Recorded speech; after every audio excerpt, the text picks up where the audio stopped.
And what I find quite sobering is Solomon, who was the wisest man who ever lived, sadly was educated beyond the level of his own obedience. What does Deuteronomy tell us that king will be like? That is fascinating, isn't it? Because it's telling it, because we know later on that they do want a king, and they do have a king. And it's amazing how Scripture, God knows it's going to happen. And so he gives these warnings, and he tells them, you know, that ultimately you're going to have a bad deal. I'm going to be a much better king than any human king.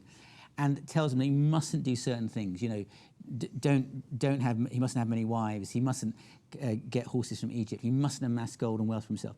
And it says he must, as it were, read the Scripture. He must have a copy of the Scripture for himself and read it daily. And what I find quite sobering is Solomon, who was the wisest man who ever lived, sadly was educated beyond the level of his own obedience. Yeah. He knew so much, so wise, and yet he failed in every single one of those areas. He had a huge harem of women. He amassed great amounts of wealth. He imported horses from Egypt. The very things he was told here not to do, he went and did. And it's incredibly sobering about living under the real king and not being kings ourselves. And so, don't be a fool like Solomon. Do what it says.